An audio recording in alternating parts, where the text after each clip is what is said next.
Some crimes are so heartbreaking or shocking that they change laws, change society, or even earn the label crime of the century. But the stories that made headlines in decades past aren't necessarily remembered today.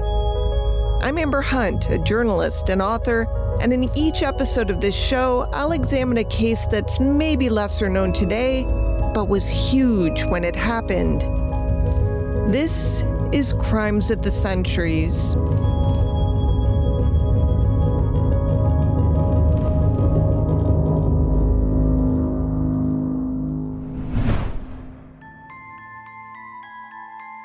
On May 13th, 2026, the South Carolina Supreme Court did something pretty rare. In a unanimous decision, 5 justices, 0 dissents, it threw out the double murder conviction of Alex Murdaugh and ordered a new trial. Now, for a lot of people, that name won't be new. If you've been anywhere near the true crime space in the last few years, you've heard it. There was a Netflix docuseries, a Hulu miniseries with Patricia Arquette. There are podcasts and books, and there was wall-to-wall coverage of a 6-week trial in early 2023 that ended with a jury convicting Alex of killing his own wife and son.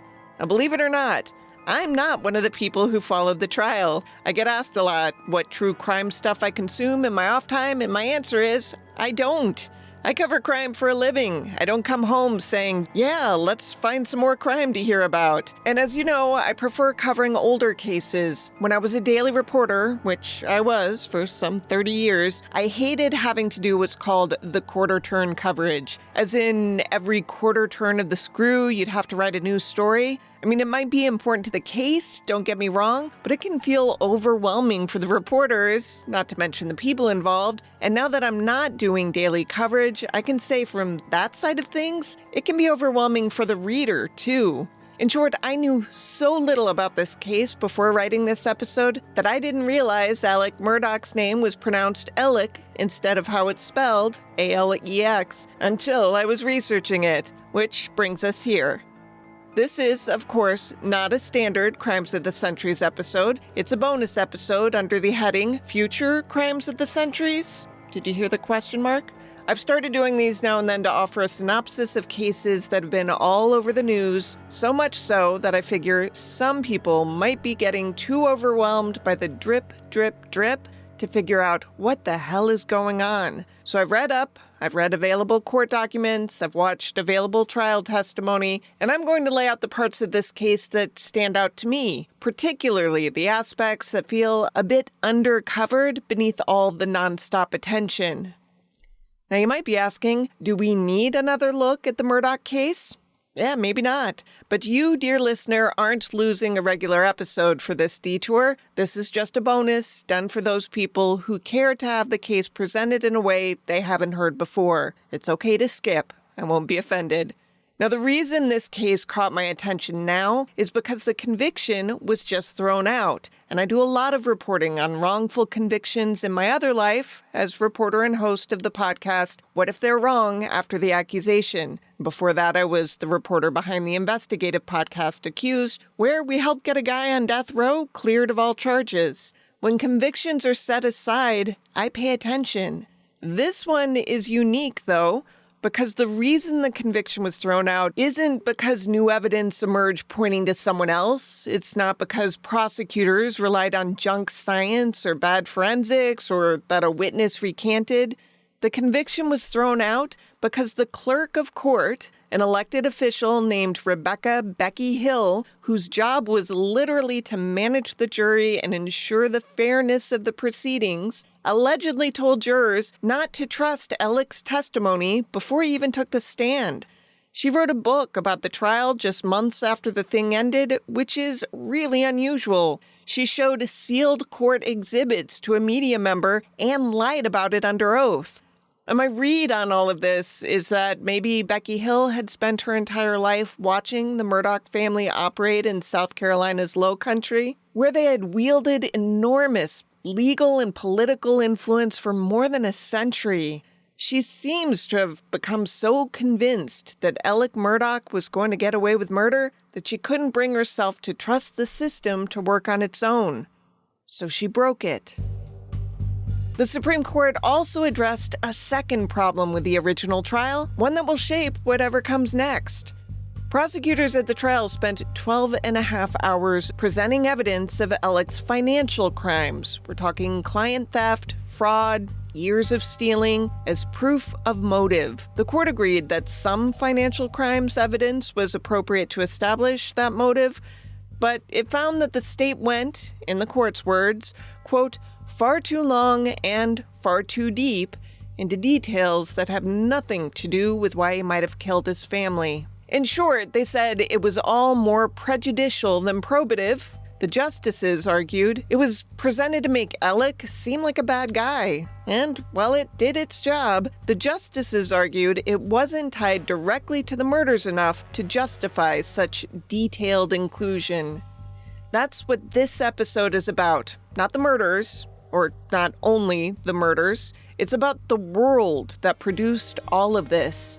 A world where a woman with a front row seat to history decided that justice needed her personal assistance to function.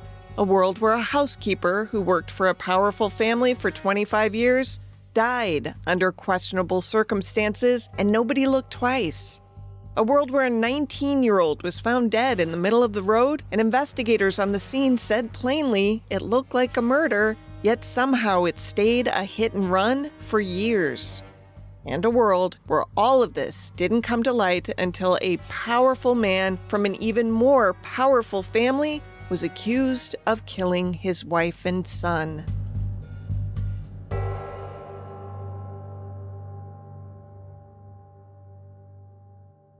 Most coverage of this case seems to begin with the deaths of Maggie and Paul Murdaugh, which is fair. Those are the deaths that thrust this case into the spotlight and led to Alex Murdaugh's disastrous fall from grace. But I'm going to start with a woman named Gloria Satterfield. Gloria was born in February 1961 as Gloria Harriet. She was the oldest of 8 children. She attended Wade Hampton High School and was still relatively young when she gave birth to her first son, Brian, in 1985. Brian had her maiden name and also had special needs. Not long after, she married David Michael Satterfield, an Army veteran, and had a second son named Tony in 1989. In the mid to late 1990s, Gloria went to work for a family in Hampton County, South Carolina. A prominent family, headed by an attorney named Alex Murdaugh and his wife Maggie, who had their own 2 boys. Gloria worked as the family's housekeeper and, for a long stretch of those years, essentially a nanny. She helped raise those sons. Richard Alexander Murdaugh Jr. was named after his father, who went by a shortened version of his middle name. The younger Richard Alexander went by Buster, which was also a nickname of Alex's grandfather. You'll see there's a lot of tradition tied to the Murdaugh family. Anyway, Gloria was part of the fabric of the Alex-helmed household for more than 2 decades. By the time things went wrong, she'd been widowed by then. Her husband died in 2013. On February 2nd, 2018, 57-year-old Gloria Satterfield fell at the Murdaugh family's hunting estate, a sprawling 1,700-acre property in Carleton County called Moselle. The details of exactly how she fell were, from the beginning, pretty murky. According to Alex, the family's dogs caused the fall. Maggie called 911 that morning and told the dispatcher that Gloria had fallen going up 8 brick steps outside the home and that her head was bleeding. When a male voice, apparently Alex, joined the call, he said he believed she had hit her head and possibly had a concussion. Gloria was airlifted to a hospital. It must have been quite a fall because she lingered there for more than 3 weeks before finally succumbing to her injuries on February 26, 2018. Now, despite this being an unnatural death, no autopsy was performed. Her death wasn't reported to the Hampton County coroner at the time it occurred. Even more strangely, on her death certificate, the manner of death was listed as natural causes. This is the Satterfield's lawyer, Ronnie Richter, talking to 48 Hours. There's nothing natural about a 57-year-old woman falling down a flight of steps and dying from head trauma. At the time, though, that didn't seem to raise any red flags. No investigation was open, no one asked questions. In Hampton County, South Carolina, the Murdaugh family had been the law, quite literally, for nearly a century, as we'll talk about in a minute. So apparently, a housekeeper could fall down the steps and die at one of their homes, and nobody needed to look into it. But the story didn't end there. After Gloria died, at the funeral, in fact, Alex Murdaugh approached her sons, Tony and Brian, with what he framed as a generous offer. He told them that they should sue him. That might sound odd, but Alex was a lawyer, and he said basically, hey, that's what my home insurance is for. Your mom died on my property, and it was my dog's fault. I want to make sure you're taken care of. So he said to file a wrongful death claim against him so they could collect from his homeowner's insurance policy. It seemed like the magnanimous gesture of a man who considered them extended family. He was going to make sure they were taken care of. So when he suggested an attorney he knew to handle the case, they accepted the offer. That attorney happened to be Alex's college roommate and close friend, a guy named Corey Fleming. Now, Tony and Brian had no reason to think there was anything wrong with that arrangement. Alex Murdaugh was a prominent attorney. He had been their mother's employer for most of their lives. He was offering to help. A lot of trust was placed in both Alec and in Corey to do the right things.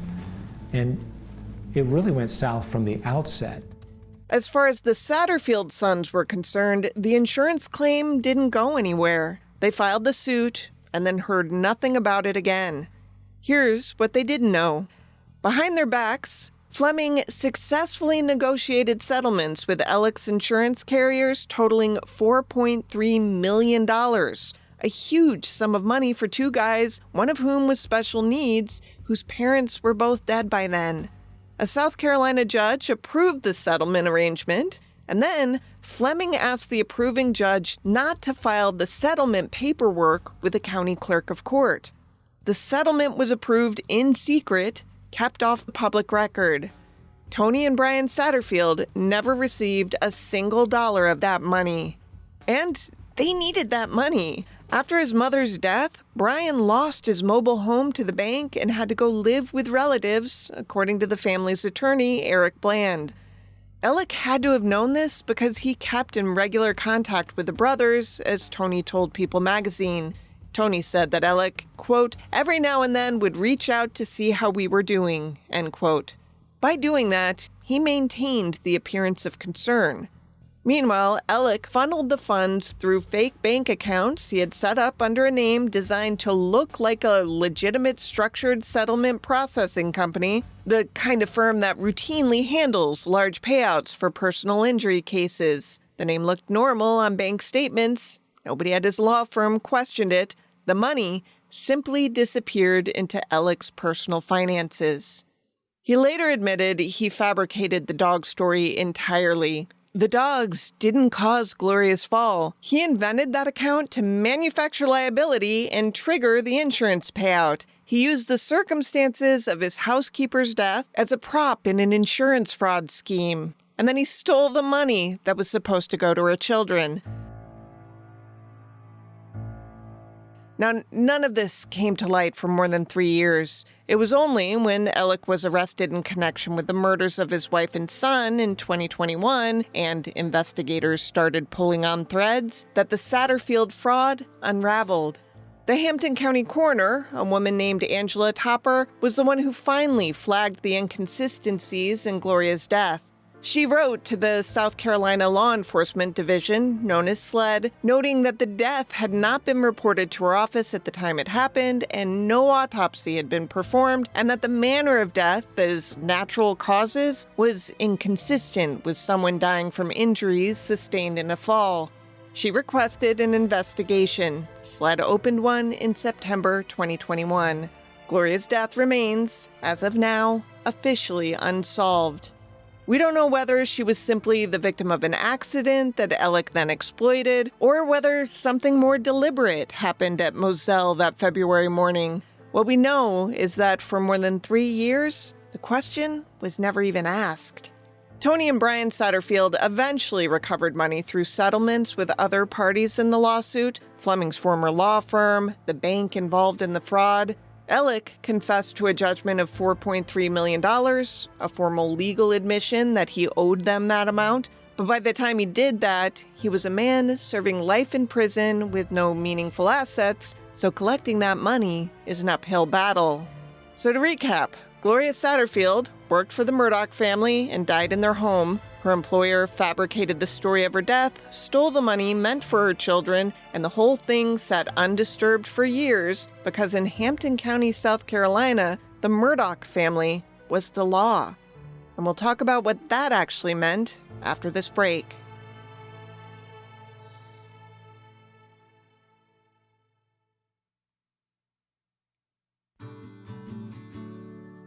To understand the Murdaugh family's hold on Hampton County, you have to go all the way back to 1910.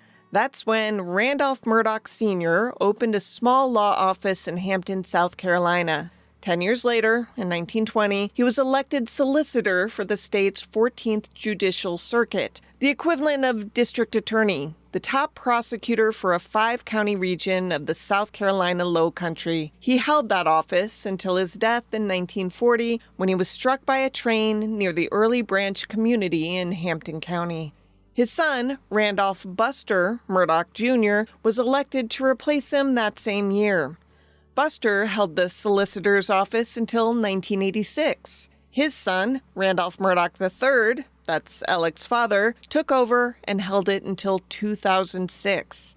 So 3 consecutive generations of the same family controlled prosecution in the same 5-county region for 86 years. That's why the locals call the district Murdaugh Country. It wasn't a casual nickname. It was an acknowledgement of something structural. Now, the Murdaugh family wasn't just in charge of the area's prosecutions. They also simultaneously ran the biggest plaintiff's personal injury firm in the region. The conflicts of interest baked into that arrangement over nearly a century are almost impossible to fully untangle. The law firm itself, it's called Peters, Murdaugh, Parker, Elsroth, and Detrick, which is a mouthful, built much of its success through a South Carolina statute that allowed plaintiffs to file civil suits in any county where an out-of-state company owned property, regardless of where the underlying accident occurred. Hampton County judges, operating in a courthouse where the Murdaugh name carried enormous weight, generally declined to transfer cases. Plaintiffs' attorneys from across the state knew to file in Hampton County if they wanted favorable conditions. The Murdaughs had, in effect, engineered a forum that worked in their favor, and then they worked that forum for decades. Alex Murdaugh was the 4th generation. Unlike his father, grandfather, and great-grandfather, he wasn't named Randolph, and he didn't run for solicitor. He became a partner at the law firm instead, specializing in personal injury litigation. On paper, he was a wealthy, prominent attorney with a beautiful family and a 1,700-acre hunting estate.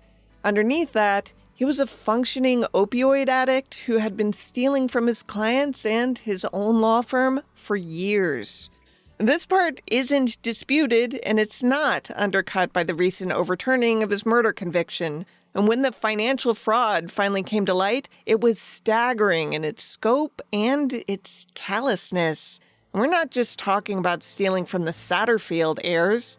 Alex stole from a man who had become quadriplegic after a crash. He stole from a trust fund set up for children whose parents had been killed in a wreck. He stole from his own law firm's operating accounts. Estimates of the total amount he stole range upward of $12 million over more than a decade. He ran the money through fake accounts, he forged signatures, and he manipulated vulnerable clients who trusted him because of his family name and his position in the community. That name was the key to all of it. In Murdaugh country, the name opened doors and closed investigations. It meant that when Gloria Satterfield died without an autopsy, nobody asked why. And it meant that when a 19-year-old named Stephen Smith was found dead in the road in 2015, the case was handled, or not handled, in ways that still don't fully make sense. Stephen Smith was born January 29, 1996, in Lexington County, South Carolina. He had a twin sister named Stephanie, 2 other sisters, and 2 brothers. He, like Gloria, some 15 years before he was born, had graduated from Wade Hampton High School in 2014, after which he enrolled at Orangeburg Calhoun Technical College. People who knew him described him as someone who wanted to make something of himself, a guy who loved school, loved his family, and was inseparable from his twin. He was openly gay in the low country of South Carolina, in a small rural community where everybody knew everybody. That probably required a certain kind of courage. On the morning of July 8, 2015, a driver passing along Sandy Run Road in Hampton County found Stephen's body in the middle of the road. His death was quickly ruled a hit and run. But that ruling came despite what investigators on the scene had reported seeing. Corporal Michael Duncan, in his audio notes from the scene, recorded that there was no body trauma other than to the head area, which, in his opinion, was not consistent with being struck by a vehicle. Investigator Todd Proctor was more direct. He said, quote, "Typically, you don't see the highway patrol working a murder, and that's what this is," end quote. He also said, quote, "There's a reason why Hampton County Sheriff's Department is not handling this, and I'll leave it at that," end quote. Here's a recording of Trooper David Rao in a clip from a 48 Hours documentary. Nothing at the scene appeared that it was a vehicular accident. Walked both shoulders of the highway, east and west, looking for any evidence. Didn't see anything that appeared to be vehicular involved. Usually you see something, bits of glass from a car, tire marks from slamming on the brakes, something. Troopers saw nothing of the sort, and the injuries to Stephen didn't quite line up. Here's Stephen's mother, Sandy Smith. The only damage to his body was his head, from his right eye socket to the back of his head. His right shoulder was dislocated. If someone's hit by a car, they don't tend to just have isolated injuries on their upper bodies. Usually the bumper hits them at the knees or the thighs. The body might be dragged along the road, leaving road rash. Stephen had none of that. Despite the early doubts, the hit-and-run ruling stood. But something else was happening in Hampton County at the same time. Almost immediately after Stephen's death, a name started circulating. The only name that was given to me was the Murdaugh name, and of course everybody's kind of shy to say that out, you know what I mean? According to the Hampton County Guardian's managing editor, who was covering the story, rumors were spreading that Buster Murdaugh, Alex's oldest son and a former classmate of Stephen's, had been in a vehicle with other young men the night Stephen died, and that someone in the vehicle had struck and killed Stephen. The Murdaugh name appears dozens of times in the original case file obtained by CBS News' 48 Hours through public records requests. Investigators noted that they had attempted to contact Buster Murdaugh, but there's no record in the file of any investigator actually speaking with him. To be clear, Buster has denied involvement and has never been charged. There's no public evidence tying anyone in the Murdaugh family to Stephen's death. Even the Smith family lawyer told 48 Hours that the suspects they have in mind are not connected to the Murdaughs.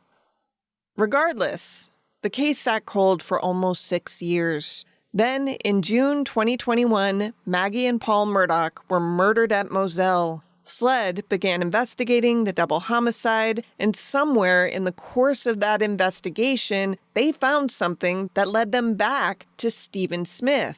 In June 2021, 2 weeks after the murders, SLED released a brief statement saying it was opening an investigation into Stephen's death based on information gathered during the Murdaugh murder investigation. SLED eventually reclassified Stephen's death as a homicide, not as a hit-and-run. As of today, no one has been charged. His mother is still waiting. There is a $50,000 reward for information leading to an arrest. Whatever SLED found in the Murdaugh murder investigation that led them back to that road in Hampton County remains undisclosed.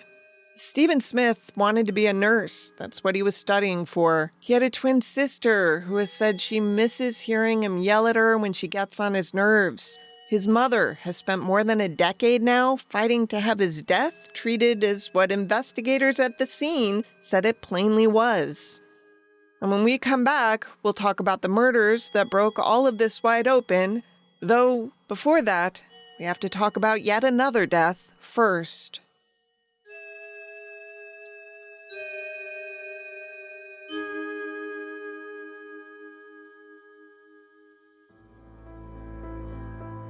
By early 2019, two deaths that are now viewed through a decidedly suspicious lens were tied to the Murdaugh family, though only one of them, Stephen Smith's, had been part of any investigation at that point. That was about to change.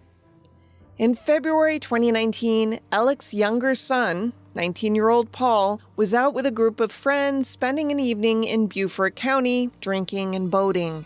At around 2 a.m. on February 24th, the boat struck a piling on the Archers Creek Bridge near Paris Island. Mallory Beach, 19, a recent high school graduate who wanted to become an interior designer, was thrown into the water. The other passengers were taken to a hospital. Despite a search, Mallory wasn't found for 8 days. Her body was recovered about 5 miles downstream. An autopsy found she had suffered blunt force trauma in the crash and then had drowned. The night of the wreck, Mallory's boyfriend, Anthony Cook, was devastated. You can hear him here, screaming at Paul. Bro, you smiling like it's funny. Sit down. My girlfriend's gone, bro. You think it's funny? Straight away, he worried about how the investigation into Mallory's death would be handled. Here he is, talking to police. Y'all know Alex Murdaugh? Oh, yeah, I know that name. That's his son. That's who driving the boat? Good luck. Alex Murdaugh showed up at the hospital that night. Nurses there later told investigators that Alex appeared to be working the room, approaching the injured teenagers individually, seemingly trying to get them to say that someone other than Paul had been driving the boat. One nurse reportedly instructed Alex to stay in Paul's room and let investigators do their job. And they did. Paul's blood alcohol level was later determined to be more than 3 times the legal limit. About 2 months after the wreck, Paul was charged with 3 felony counts of boating under the influence, including causing Mallory's death. Those charges, it's worth noting, came down on what would have been Mallory's 20th birthday. By that time, Mallory Beach's family had already filed a civil lawsuit. Their attorney, a man named Mark Tinsley, wanted a full accounting of Alex Murdaugh's finances as part of the litigation. Here's Tinsley later testifying about being approached by Alex about the suit at a fundraising event. But the room's full of lawyers, and Alex sees me, and he comes across, and he gets up close in my face and says, "Hey, Bo, what's this I'm hearing about what you're saying? I thought we were friends." And I replied, "Alex, we are friends.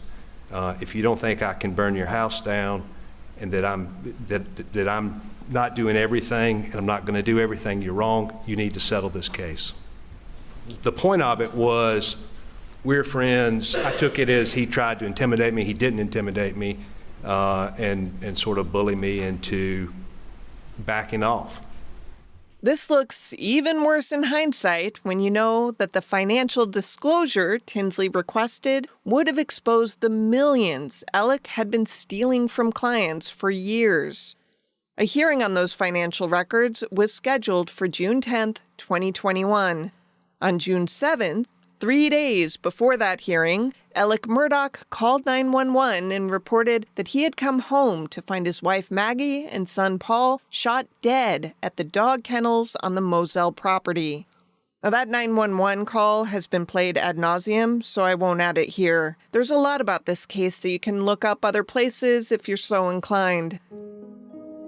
Maggie Murdaugh was 52 years old. She had been with Alex for decades, through his addiction, through the pressures of the family name, through years of a marriage that, by some accounts, she was loyal to long after it would have broken most people.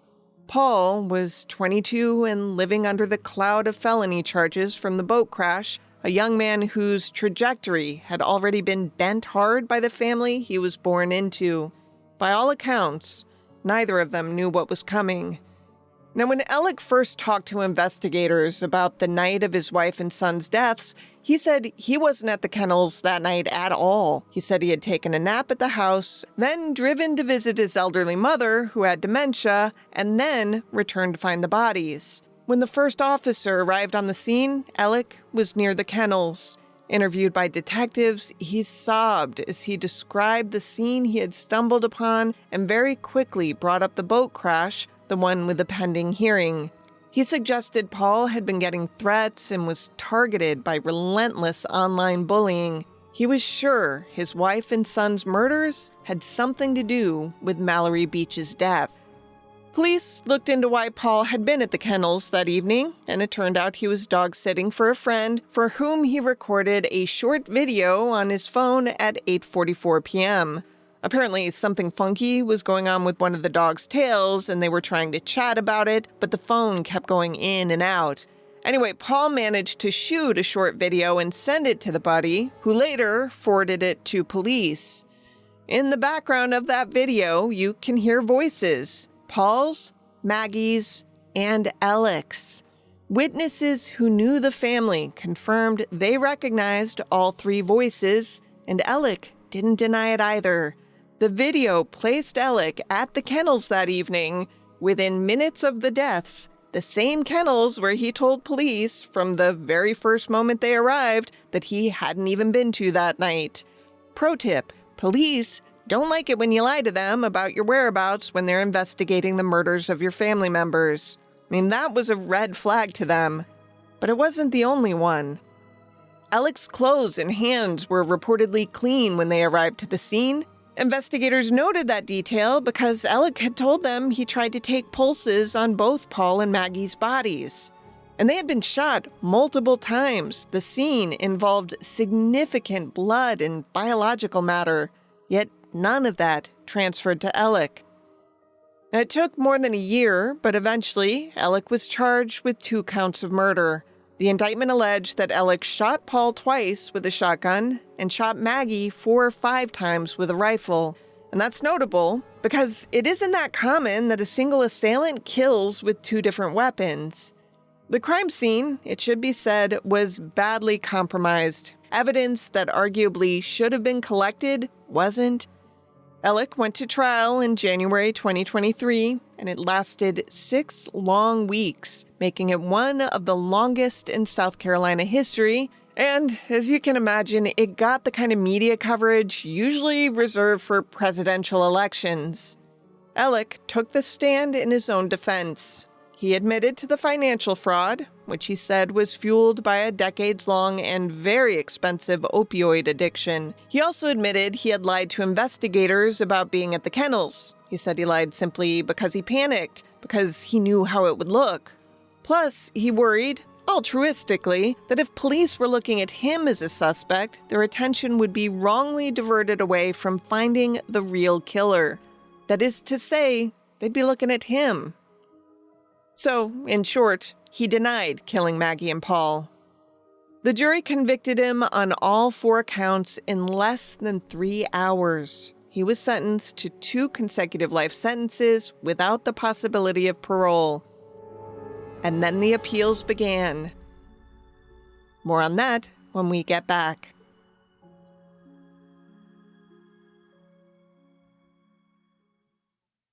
Let's return to Becky Hill.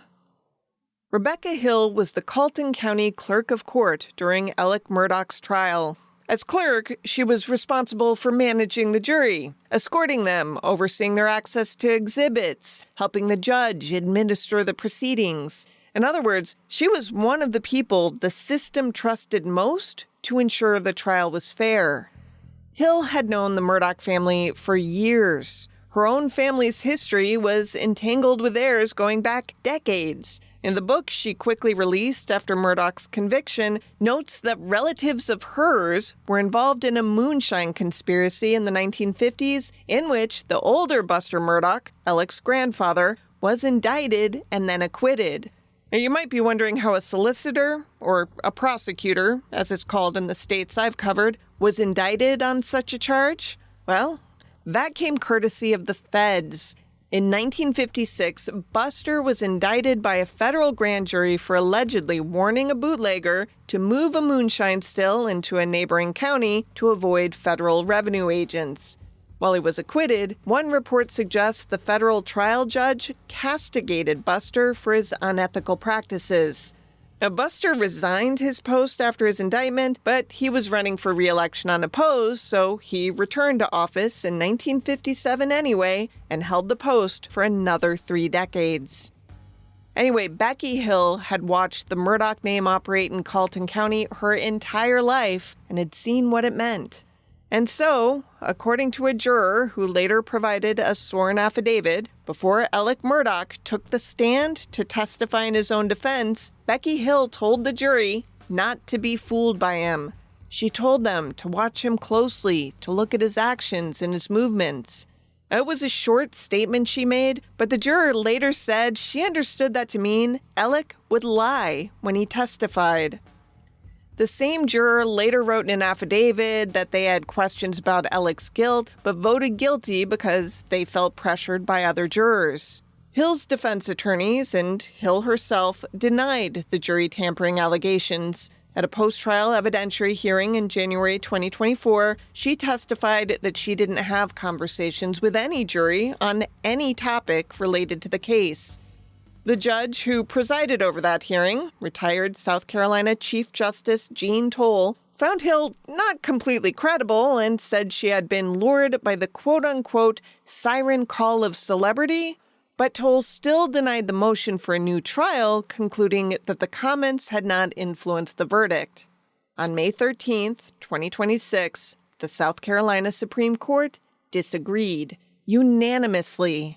In language that was notably blunt for an appellate court, the justices called Hill's conduct breathtaking and disgraceful and unprecedented in South Carolina. They noted that Hill's position as an elected official, drawn from the same community as the jurors, gave her comments particular weight, that the jury pool came from the very people who had voted her into office. The court wrote, quote, "Hill placed her fingers on the scales of justice," end quote. There's more to the Hill story. As I mentioned, after the trial ended, she published a book called Behind the Doors of Justice, The Murdaugh Murders. In it, she wrote about her experience managing the trial and her opinion of Alex's guilt, saying she was mostly concerned about Alex being found innocent when she knew in her heart he was guilty. What she didn't write was that she had shown sealed court exhibits, evidence the judge had ordered kept from public view, to members of the media, and then lied about it under oath when asked. She also was found to have plagiarized passages in her own book. Her co-author, who discovered the theft, publicly disavowed the book, and publication ceased. Hill pleaded guilty in December 2025 to obstruction of justice, perjury, and 2 counts of misconduct in office. She was sentenced to 3 years of probation. At her sentencing, she said, "There is no excuse for my mistakes. I am ashamed of them, and I will carry that shame with me for the rest of my life. I have already begun the hard work of rebuilding the relationships that I damaged by accepting responsibility, by seeking forgiveness from those that I love, and by repaying any improper bonus I received. I am committed to making amends." But the Hill issue wasn't the only one flagged by the state's highest court. At the original trial, prosecutors spent 12 and a half hours, over 10 days, presenting evidence of Alex's financial crimes. Their argument was that the fraud established motive. Alex killed Maggie and Paul to buy time before a scheduled hearing that would have exposed his stealing. And to be clear, prosecutors don't have to establish motive in a murder case, but it does tend to help. And when you're asking 12 presumably reasonable people to find someone guilty beyond a reasonable doubt, it's easier for them to make the leap when they can wrap their heads around why someone might take the life of someone else, particularly someone they were supposed to have loved. To that end, lead prosecutor Creighton Waters, who'd been assigned to handle the case by the state attorney general's office specifically because of the Murdaugh family's close ties to the local solicitor's office, allowed witness after witness to spell out for the jury all of Alex's financial shenanigans. The trial judge, Clifton Newman, allowed it. Newman's been on the bench for more than a quarter century and is generally respected for his even temperament and fairness. In their ruling, the justices agreed that some financial crimes evidence was appropriate for the purpose of establishing motive, but they found the state went too long and too deep into details that had no bearing on why Alec might have killed his family. Now, to sort of hammer home the gist of their argument, a thought experiment, I intentionally structured this episode to start with the other bad things that have happened in Alec's life. I told you about his housekeeper and his financial crimes and the Stephen Smith case before I went into the murders Alec stood trial for. And by the time you heard about Maggie and Paul's deaths, do you think you were prejudiced against him? Or do you think that information was important context that you could fairly set aside if you were charged with finding him guilty or not guilty?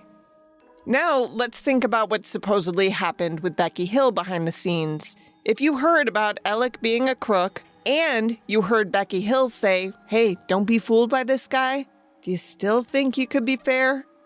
Granted, just before the jurors started deliberating, the judge gave his instructions that said, in essence, you need to set aside whatever personal feelings you have about this guy and focus on the evidence in the murders specifically. That's all you can weigh when rendering your verdict.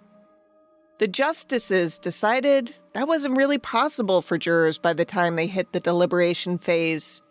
At oral argument earlier this year, one justice noted the financial fraud stuff, aka the motive argument, could have been made in an hour or two max.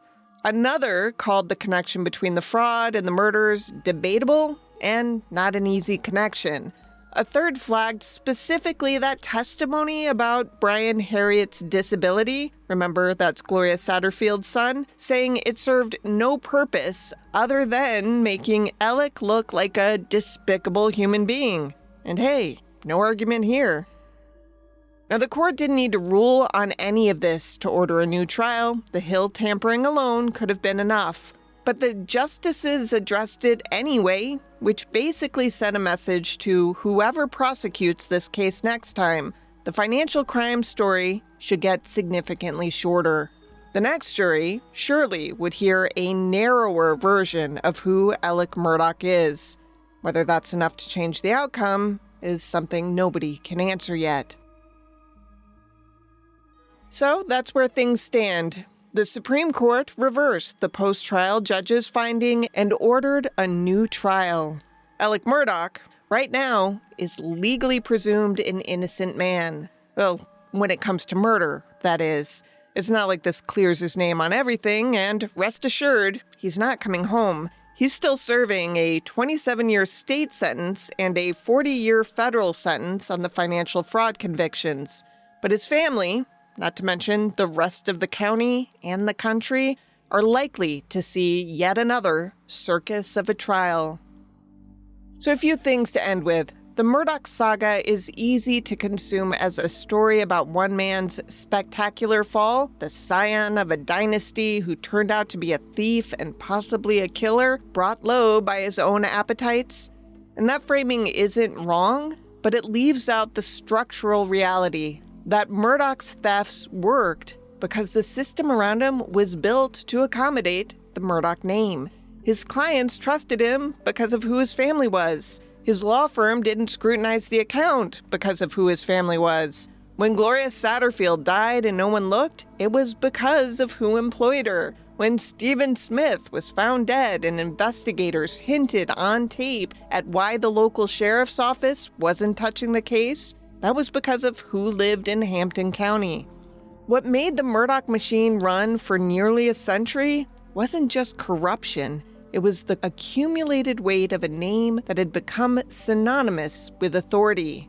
3 generations of district attorneys, a law firm that engineered favorable court conditions, a community where, as one investigator put it, anytime anything happened, the Murdaugh name comes up.